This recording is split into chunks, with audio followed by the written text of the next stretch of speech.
Hello everyone, welcome to my channel grow with me. Depression ना कोई बीमारी नहीं है। डिप्रेशन से कैसे बाहर आएं ये तो बात की बात है। पहले डिप्रेशन होता क्या है उसे समझते हैं। डिप्रेशन में ना आपका किसी से बात करने का मन नहीं करता, आपको कहीं जाना पसंद नहीं आता, आप अकेले में बस रोते रहते हो और बस ऐसा मन करता है कि बस आप अकेले रहो अंधेरे बंद कमरे में, या जैसे भी मतलब किसी से नहीं मिलना, किसी से बात नहीं करनी और बस अपने आप में ही गुम रहना। 2 साल बिताए हैं मैंने ऐसे टाइम में। बहुत, बहुत बुरा समय होता है वो। जो भी ऐसे समय से जूझ रहे हैं ना, वो उस चीज़ को अच्छे से रिलेट कर सकते हैं कि आप किस तरह से अपने आप में इतना टूट जाते हैं ना कि आपको कुछ समझ ही नहीं आता कि यार क्या हो रहा है मेरी ज़िंदगी में? मैं क्यों ऐसा बिहेव कर रही हूँ? मेरे को किसी से भी बात करने का मन नहीं कर रहा। मैं बस रोए जा रही हूँ। आई नो कि आपकी ज़िंदगी में जो भी गलत हुआ है वो आप उसकी वज़ह से ऐसा बैड फ़ील कर रहे हो। बट आप इस तरह से टूट चुके होते हो ना कि आप बिल्कुल बिखर चुके होते हो। तो मैं अपनी लाइफ़ का जो रियल एक्सपीरियंस है कि मैंने अपने आप को कैसे उस डिप्रेशन को डिफीट किया, कैसे मैं उससे बाहर आई। तो 5 साल पीछे लेके चलती हूँ आपको।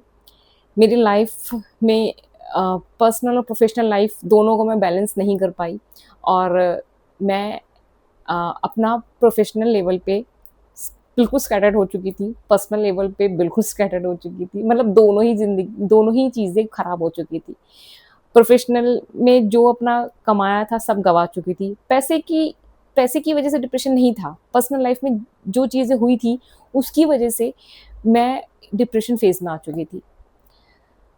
वापस जॉब स्टार्ट करना, उस टाइम पे मुझे लगा कि नहीं, ये सही डिसीज़न नहीं है। क्यों? क्योंकि मैं प्राइवेट सेक्टर में जॉब करती थी और आई नो इट, मैं एक मार्केटिंग सेक्टर से थी, इंश्योरेंस मेरा बैकग्राउंड है। तो मैंने उस टाइम पे ये सोचा कि अगर सोनिया तूने वापस जॉब स्टार्ट करी तो तेरी पर्सनल लाइफ में जो भसड़ चल रही है, जो इश्यूज़ चल रहे हैं, वो किसी को नहीं पता। तेरे को पता है तू किससे जूझ रही है। तो आप जब ऑफ़िस आप स्टार्ट करते हैं, ऑफ़िस में बहुत सारी चीज़ें होती हैं और इवन मार्केटिंग में तो स्पेशली मैं आप जो मार्केटिंग बैकग्राउंड से हैं, उन्हें पता होगा कि मार्केटिंग में प्रेशर बहुत ज़्यादा होता है। तो मेरा मेंटल लेवल पहले ही ख़राब हो चुका था और मैं इतना ज़्यादा प्रेशराइज़ थी अपने मेंटल लेवल पे, तो मैं 2-2 प्रेशर्स को नहीं झेल सकती थी। उस टाइम पे मैंने डिसाइड किया कि मैं गवर्नमेंट जॉब की प्रिपरेशन करूँगी। स्ट्रेंज ना? 35 साल की उम्र में मेरे पास कितने ही एग्ज़ाम्स बचे थे जिसकी मैं तैयारी करूँ। बट मेरे लिए उस टाइम पे गवर्नमेंट जॉब की तैयारी करना, सिर्फ़ गवर्नमेंट जॉब का पेपर निकालना नहीं था, क्योंकि वो मुझे पता था वो नहीं निकलने वाला है, क्योंकि उस टाइम पे इतने एग्ज़ाम्स भी नहीं बचे थे। हाई लेवल के एग्ज़ाम्स देन यू नो कि होते हैं, जो बहुत ज़्यादा प्रिपरेशन करनी पड़ती है, जिनके लिए इतने साल लोग मेहनत करते हैं तब जाके वो उसको निकाल पाते हैं। बट मेरे लिए गवर्नमेंट जॉब की तैयारी करना, गवर्नमेंट जॉब का पेपर निकालना, एग्ज़ाम को क्लियर करना नहीं था। मुझे उस डिप्रेशन से बाहर आना था। अब मेरे लिए सिर्फ़ घर में बैठ के पढ़ाई करूँ या वो चीज़ नहीं, क्योंकि किताबें पढ़ लूँ या कुछ नहीं, उससे वो मेरे को नहीं लगता था कि वो चीज़ करके मैं डिप्रेशन से बाहर आ सकती हूँ। तो मैंने डिसाइड किया कि मैं कोचिंग सेंटर जॉइन करूँगी और अपना जो है बाहर जाके पढ़ाई करूँगी। मैं वहाँ गई, वहाँ पे मुझसे बहुत छोटे-छोटे बच्चे, मीन्स दिस इज़ 12-12 साल छोटे, जो वहाँ पे बच्चे थे। अ, फर्स्ट डे मेरे लिए बहुत ऑकवर्ड था कि अब मैं इन बच्चों के साथ कैसे बैठूँ? कैसे, मैं इतना अनकम्फ़र्टेबल फ़ील कर रही थी। बट सीरियसली मतलब वहाँ पे मुझे कुछ ऐसे मेरे कुछ दोस्त बने, 2-4, जो बच्चे बहुत ज़्यादा अच्छे थे, बहुत स्वीट थे और उन्होंने मुझे ऐसा जो अनकम्फ़र्टेबल मैं फ़ील कर रही थी कि मैं इन बच्चों के साथ अब बैठ के पढ़ाई करूँगी या मेरे मज़ाक बनाएँगे। एक चीज़ और होती है, जब प्रिपरेशन फ़ेज़ से निकल रहे होते हैं ना, तो आप अपनी ही दुनिया में अलग-अलग अज़म्पशन ज़रूर लेने लग जाते हैं कि लोग आपके बारे में क्या सोच रहे हैं। लोग आपका मज़ाक बना रहे हैं, लोग आपके पीछे से आपका हँसी उड़ाएँगे। पर प्लीज़, आप आप सही हो सकते हैं, ऐसा होता भी होगा, मगर आप उस चीज़ को समझो कि आपको अपने उस डिप्रेशन से बाहर आना है। अब उसके लिए लोग आपका कुछ भी मज़ाक बना रहे हों, कुछ भी कर रहे हों, जो भी है, मुझे तो बाहर निकलना है। अब मैं क्या करूँ? तो मैंने उस चीज़ को कंटिन्यू रखा और वहाँ पे जो जैसे मैंने बताया, वहाँ पे मुझसे बहुत छोटे-छोटे जो बच्चे वहाँ पढ़ाई कर रहे थे, एक्चुअल जो एज होती है एक गवर्नमेंट जॉब की प्रिपरेशन करने की, वो वहाँ पे वो बच्चे थे। तो वहाँ पे कुछ मेरे जो दोस्त बने और उन्होंने मुझे कंफर्टेबल किया कि वो मुझे दीदी, नहीं दीदी आप तो हमारी एज के से लगते हो, आप तो इतने बड़े भी नहीं लगते, बट ठीक है जो भी था। बट मैं उनके साथ थोड़ा कंफर्टेबल हो गई थी।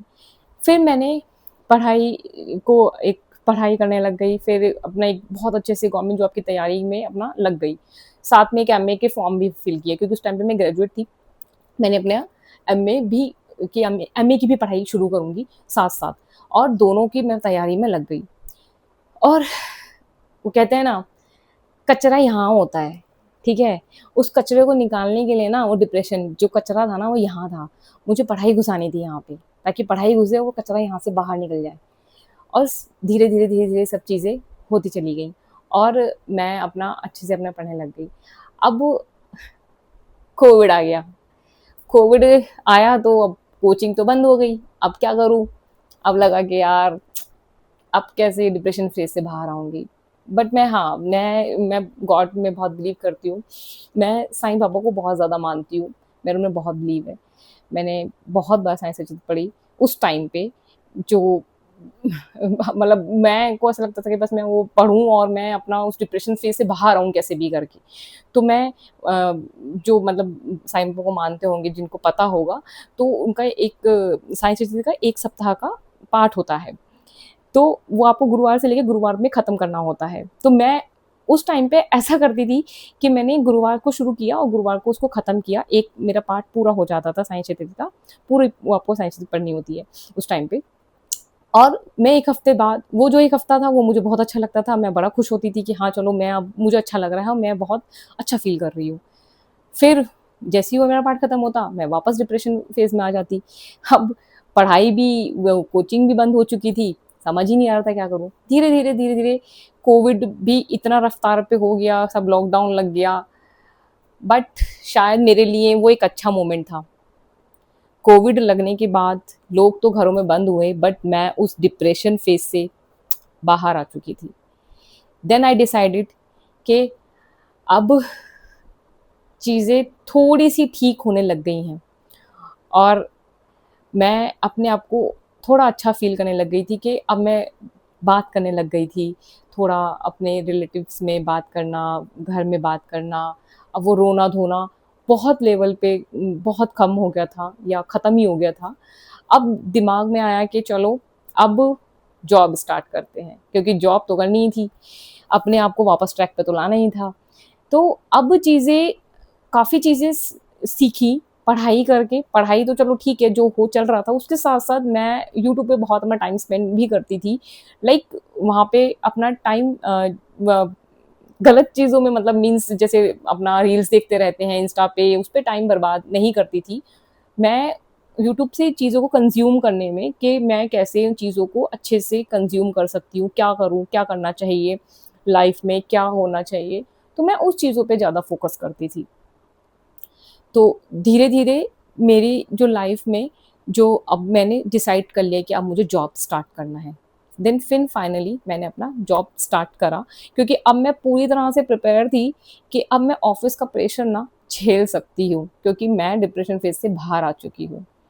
सो अगर आप भी ऐसे किसी डिप्रेशन फेज़ से निकल रहे हो ना, तो आप ये देखो कि आप कैसे उससे बाहर आ सकते हो, क्या चीज़ें हैं जो आपको, मेरे को पढ़ाई का रास्ता सही लगा, मैंने उसे चूज़ करा और मैंने उस चीज़ में पढ़ने से मेरा दिमाग में जो कचरा था ना, जो डिप्रेशन की वज़ह से, जिसकी वज़ह से मैं इतनी ज़्यादा थी डिप्रेशन में, तो उन चीज़ों से मैं जूझी और मैंने पढ़ाई से उस चीज़ को डिफीट किया। आप कैसे कर सकते हो? आपको क्या पसंद है? आपको क्या अच्छा लगता है? मुझे लगता है किताबें सबसे अच्छी दोस्त होती हैं। आपको क्या लगता है? आपका हो सकता है किसी चीज़ में इंटरेस्ट होगा, आप उसमें अपने आप को बढ़ाओ, ताकि आप उस डिप्रेशन फ़ेज़ से बाहर आ सको। गाइज़, मेरा ये चैनल ग्रो विथ मी आपके लिए हेल्प करेगा। मेरी अपनी कुछ रियल लाइफ़ की कुछ चीज़ें जो मैं आपको शेयर करूँगी, बताऊँगी, और फिर किस तरह से मैंने अपनी लाइफ़ को वापस ट्रैक पे लेके आई, जो मैंने अपना पीछे 7-8 साल जो भी अपना कमाया था, 10 साल में जो भी मैंने जो अर्न किया था, जो वापस मैं सब खत्म कर चुकी थी, मैंने उसे पीछे 3 सालों में 4 गुना से ज़्यादा बनाया। मैंने जॉब स्टार्ट करी, जॉब के साथ-साथ मैंने अपना और भी चीज़ें करी, जैसे मेरा यूट्यूब का चैनल चल रहा है, दूसरा मेरा एक यूट्यूब का चैनल है, जिस पे मेरा एक मोनेटाइज़ चैनल है और उसपे मेरा अर्निंग भी होता है। बहुत ज़्यादा अर्निंग नहीं होती क्योंकि मैं उसपे बहुत ज़्यादा टाइम स्पेंड नहीं करती। मैं मुश्किल से 10 मिनट या 15 मिनट का मेरा एक मतलब मुझे लगता है उसपे टाइम वीडियो बनाने में, और मैं उससे मेरा इनकम जनरेट होता है। दूसरा जॉब, देन यूट्यूब पे चैनल, ठीक है? मैं बहुत सोशल मीडिया वो नहीं हूँ क्योंकि मेरा इंस्टा पे भी मैं नहीं हूँ एक्टिव इतनी। दूसरा मेरा जो मेन है पार्ट टाइम काम वो है इंश्योरेंस। तो इंश्योरेंस के बारे में भी बात करूँगी आपसे कि कैसे आप मतलब मैं आपको ये चीज़ बताऊँगी कि कैसे आप अपनी लाइफ़ में ग्रो कर सकते हो। चाहे वो डिप्रेशन हो, चाहे वो हेल्थ हो, चाहे वो आपका अर्निंग सोर्सेज़ हो, कैसे आप अपने अर्निंग सोर्सेज़ जनरेट कर सकते हो, कैसे आप अपनी लाइफ़ में आगे बढ़ सकते हो। तो जुड़े रहिए मेरे इस चैनल के साथ और मिलके बढ़ते हैं आगे।